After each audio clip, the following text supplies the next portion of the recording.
هذا القرآن يهدي للتي هي أقوم. ہم نے سنا ہے سیدنا حسین رضی اللہ تعالی عنہ جب مکہ سے وہاں روانہ ہوئے، اصل مسئلہ کیا تھا؟ میں اختصار سے آپ کے سامنے ایک حقیقی پکچر رکھوں۔ امام ابن تیمیہ رحمۃ اللہ علیہ واحد ہستی ہیں جن نے تمام روایات کو جمع کر کے استقصاء کیا ہے کہ اصل حالات اور واقعات کے تھے۔ سب سے پہلا نقطہ، رسول اللہ صلی اللہ علیہ وآلہ وسلم کے اس پیارے پھول کو عراقیوں نے خط لکھے اور خط میں یہ کہا امیتت السنہ واحیت البدعہ، سنت ختم ہو گئی ہے، بدعات عام ہو گئی ہیں، اور جب تک آپ نہیں آتے یہ کام ٹھیک نہیں ہوگا، اور ایک صندوق بھر کے خطوں کا بھیجا۔ نتیجتاً سیدنا حسین رضی اللہ تعالیٰ عنہ وہاں مکہ سے ہی حج کے بعد کوفہ کی طرف روانہ ہوئے۔ عبداللہ ابن عمر رضی اللہ تعالیٰ عنہ کہنے لگے آپ نہ جائیے، یہ وہی ظالم ہے جنہوں نے آپ کے والد کو شہید کیا۔ عبداللہ بن عباس نے فرمایا آپ نہ جائیے۔ ابو بکر بن عبد الرحمن بن حارث بن ہشام نے فرمایا آپ نہ جائیے، یہ وہی ظالم ہے جنہوں نے آپ کے والد کو شہید کیا۔ اور حتیٰ کہ جب وہ جانے لگے تو یہ بھی کہا صحابہ نے استودعک اللہ من قتیل، ہم اس وقت بہت پریشان ہیں، ہم اللہ کی سپرد کرتے ہیں، اللہ کی امانت میں آپ کو بھیجتے ہیں۔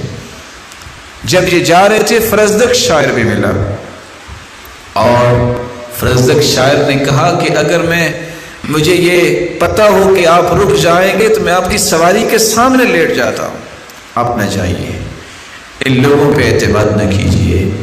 لیکن کچھ فیصلے اللہ کی طرف سے ہوتے ہیں۔ رسول اللہ صلی اللہ علیہ وآلہ وسلم کے پاس جبریل امین تشریف لائے، اور جبریل امین جب تشریف لائے تو ان کے ہاتھ میں خون آلود مٹی تھی۔ آپ صلی اللہ علیہ وآلہ وسلم نے پوچھا یہ کیا؟ تو آپ صلی اللہ علیہ وآلہ وسلم کو بتایا گیا کہ یہ سیدنا حسین کی شہادت کی مٹی ہے۔ تو اللہ عز و جلال کے جو فیصلے ہیں وہ نافذ ہو کے رہتے ہیں۔ نتیجتاً جب وہاں پہنچے تو اس وقت ان کو اطلاع یہ مل چکی تھی کہ ان ظالموں نے سیدنا حسین رضی اللہ تعالی عنہ کے بھائی کو شہید کر دیا ہے۔ جب یہ بات ان تک پہنچی کہ مسلم بن عقیل رضی اللہ تعالی عنہ اور ہانی بن عروہ ان دونوں کو شہید کر دیا گیا ہے، اور یہ شہید کرنے والا وہ ظالم ہے جو کوفے کا اس وقت گورنر تھا، عبید اللہ بن زیاد۔ جب پتہ چلا تو آپ نے فیصلہ کیا کہ اب کیا کرنا ہے۔ عبید اللہ بن زیاد نے لشکر بھجوایا۔ جب اس کو یہ پتہ چلا کہ سیدنا حسین رضی اللہ تعالی عنہ یہ اپنا فیصلہ چینج کر بیٹھے ہیں کہ اب یہ کوفہ کی طرف نہیں آئیں گے، اب یہ کسی اور جگہ جائیں گے، جس کے نتیجے میں یہ ساری کی ساری شامت میری آئے گی۔ اور وہ سیدنا حسین رضی اللہ تعالی عنہ نے فیصلہ کیا تبدیل کیا تھا؟ 3 فیصلے تھے۔